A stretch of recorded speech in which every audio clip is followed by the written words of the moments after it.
And he brings alarming data showing that for the first time in history, the current generation of humanity, the generation that's coming now, is dumber than the one that already exists. That's exactly what you heard.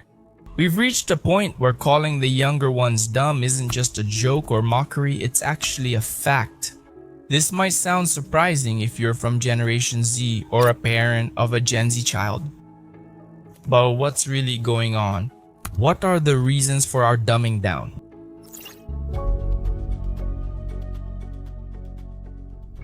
How many years ago was Jesus Christ born? I'm not good with religious topics. Can you name 3 countries besides the United States?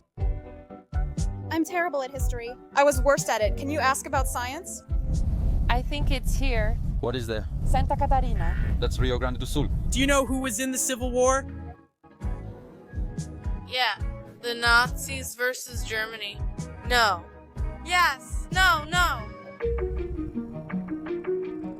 It's no secret to anyone that older generations often have a negative point of view about younger generations. The world constantly changes, with each decade bringing new scenarios for people. One day you have 18-year-olds shooting at Germans in the skies, and the next you have 18-year-olds doing dances on TikTok. Perspectives change a lot, but all this discussion about the so-called dumbing down of Generation Z, it's not only about each decade's cultural aspects. Maybe discuss how the virtual world has changed lifestyles and affected young people's health. This is even more controversial considering humanity has never had so much access to information before, and even so, this doesn't, and probably never will, spark a golden age on our planet. Social networks are here to stay, and lately they have been the target of criticism, being accused of causing this negative effect on children and teenagers. In the Facebook papers leak itself, it's clear that the company knows that its products, meaning social networks, manipulate and destroy lives. Such examples are common, especially during election years. How do you keep a business running when users don't pay for your service? Senator, we run ads. The classic saying is, if you're not paying for the product, then you are the product.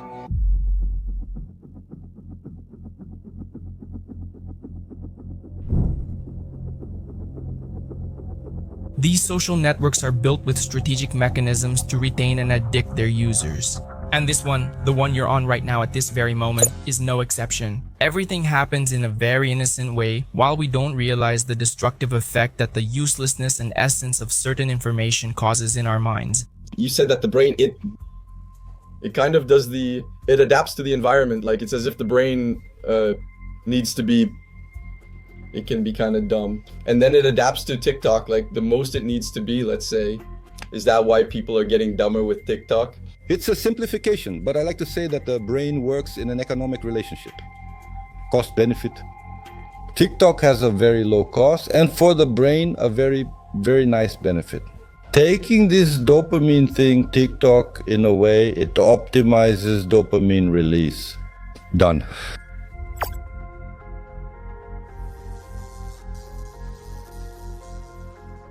The simple fact that TikTok releases doses of dopamine in a way that's almost identical to slot machines is already enough to make our hair stand on end. I admit that during the TikTok boom a few years ago, I hesitated to download the app. Eventually, I gave in and installed it on my phone. And honestly, after that, I never felt so addicted to my phone in my entire life. A few months later, I felt I had to delete that social network that was consuming hours of my day with just a few seconds of video. But anyway, it didn't help much. All social networks are, let's say, TikTokizing themselves with short content. We could go on for hours about the excess of extremely sexualized content, hate speech, and misinformation are what I call the all or nothing attitude of social networks. Where on one side you have people who are overly exposed, the narcissists, which often causes psychological harm both to themselves and to the audience. And on the other side, you have people who take advantage of the sense of anonymity that the internet provides and open the floodgates with hate speech and pointless arguments, turning the utopia of the internet into a completely toxic and harmful environment for anyone, regardless of age, gender, or creed. Anxiety, depression, social phobias, dopamine detox, and nofap are some effects the virtual world has had on the real world. But, okay, let's set aside the fact that young people don't accomplish even half of the feats considered great by past generations. Let's also ignore the idea that the new generation must change the world for the better, which doesn't seem to be happening. Is the main villain in this story really just the big tech companies that changed our lives in the past decade? Or is it just the young people who supposedly don't care?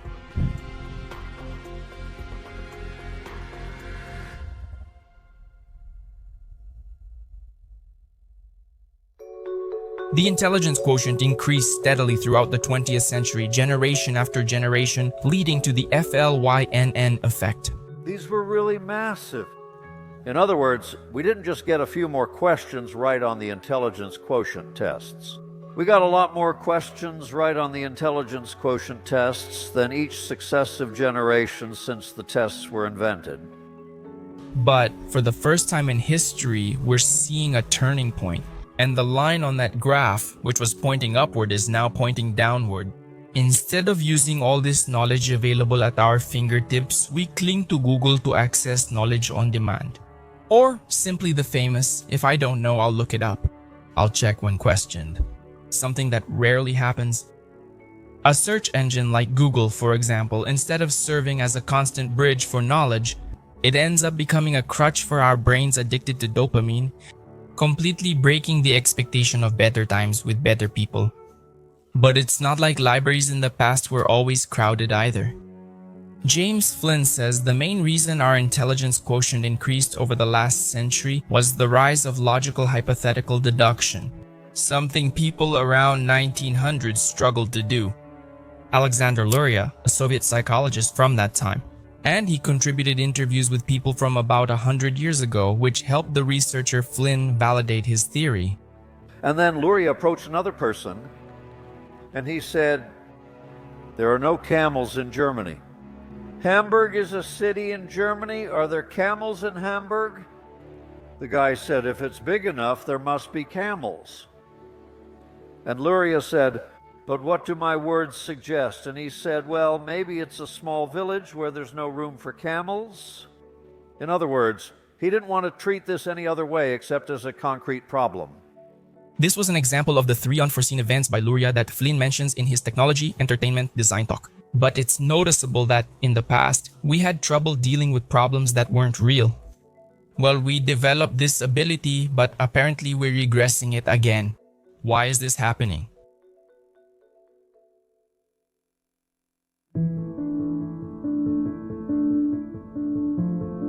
Yes, excessive use, and I dare say even moderate use of certain social networks makes you less attentive, more foolish, and in general more stupid.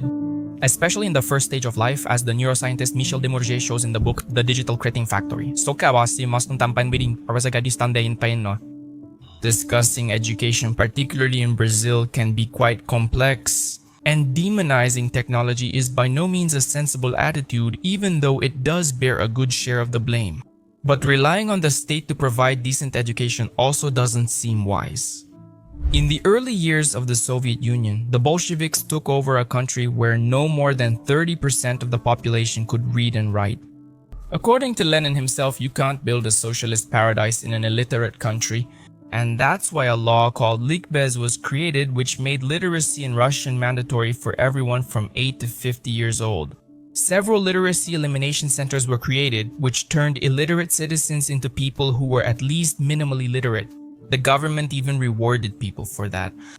Naturally, this mandatory education included socialist doctrine, so it wasn't pure kindness from the state. There was always interest behind it, no matter the party. But in the name of literacy, the Soviet method worked extremely well, since it took no more than 4 decades for 90% of the population to be considered fully literate. Well, we're in 2023, the Brazilian state still offers what many see as mediocre education, and it has only declined further, since the cherry on top of the state's inefficiency is precisely this almost addictive use of social media. According to Desmourget, the causes of this dumbing down are clearly identified. Among them are the decrease in the quality and quantity of intra-family interactions, essential for language and emotional development. decrease in the time dedicated to other more enriching activities such as homework, music, art, reading, and so on, sleep disturbance, which is quantitatively reduced and qualitatively degraded, overstimulation of attention leading to concentration disorders, learning difficulties, and impulsiveness. Intellectual understimulation limits the brain's full development. Excessive sedentary behavior affects both physical development and brain maturation. And when you add these new factors to an equation where stupidity was already obviously the result, you get stupidity squared. If the time young people spend at school isn't used very well, then there's still the rest of the day. Still, according to the French neuroscientist, in the first years of a child's life, which are precisely the most crucial for the development of learning ability and brain maturation, they average 50 minutes of screen time, which changes over their lifetime. A 4-year-old child already spends about 2 hours and 45 minutes in front of a cell phone or tablet. This average keeps increasing as the years go by. For children aged 4 to 8, this rises to just over 3 hours. Desmorget claims in his book that if you total the hours spent in front of screens, an average 8-year-old child would have already spent at least 1 year and 3 uninterrupted months of their life glued to a cell phone. That would be enough time for this child to become a little prodigy on the violin or in any other more beneficial activity. Let's be honest, you also know someone who spends too much time on their phone. Desmorget also argues that 62% of teenagers spend more than 4 hours a day staring at their cell phones. And the ones who push this average up are young people from lower economic classes. If you understand how hours on a tablet can affect a young person's mind, imagine a lower class youth addicted to TikTok, watching mindless content for hours. According to Desmorget, these are the most addicted users and, as a consequence, the most intellectually harmed. A lower intelligence quotient in a generation isn't just caused by screen addiction. Desmorget says other factors also contribute to this decline. But for him, there are substantial studies showing that the use of cell phones, television, or video games, especially in childhood, affects cognitive development. And if we add up the total time between the ages of 2 and 18 that children spend on screens for entertainment, we reach the equivalent of 32 school years. It's an enormous amount of time. Einstein, Russell, Voltaire, Ada Lovelace, and many others. Do you know what all these brilliant minds had in common? Tutors. At that time, private tutors were very expensive, so only privileged youth had access to teachers. Actually, there are a few dozen of them. Anyone who has ever had the privilege of having a private tutor, even if it was just to help reinforce a subject at school, knows that it works very well. Access to information alone doesn't create geniuses. All the brilliant minds in history had less access to knowledge than people do today.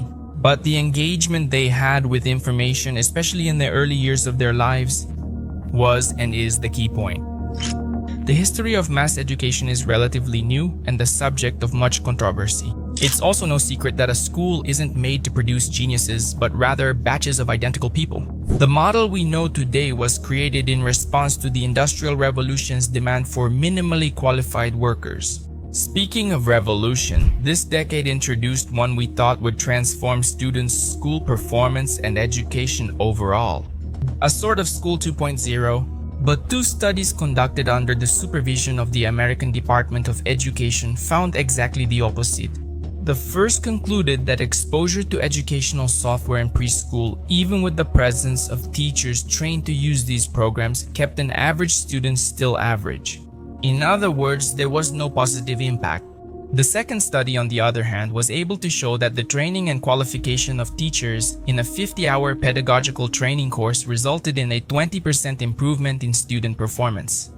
Furthermore, Program for International Student Assessment itself, the Program for International Student Assessment, wrote in a publication titled Students, Computers and Learning from 2015 that, and I quote, "Despite considerable investments in computers, internet connections, and software for educational purposes, there is little solid evidence that broader use of computers by students leads to better grades in math and reading." End quote.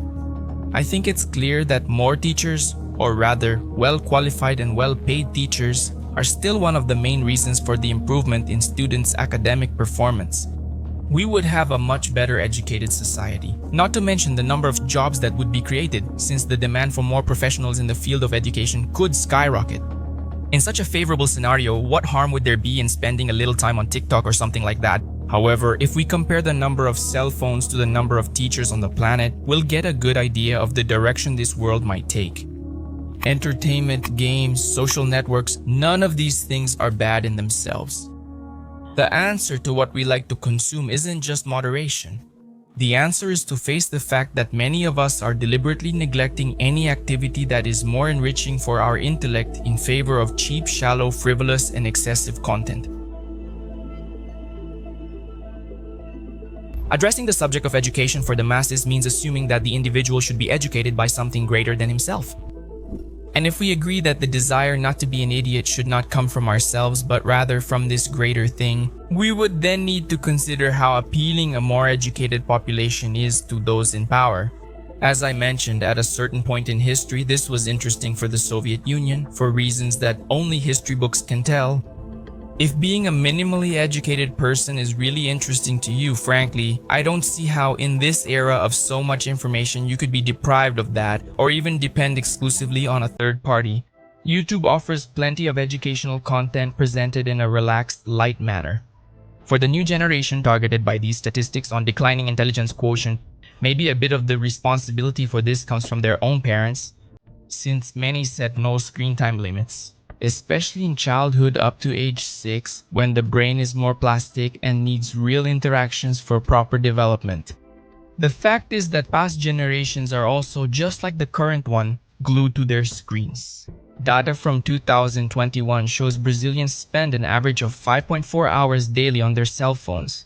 If you believe in this theory, that the dumbing down of the new generation comes to some extent from the constant use of television, cell phones, or video games, the first step to solving this, according to Desmoget, is to set rules and lead by example. After all, words can persuade, but example leads the way.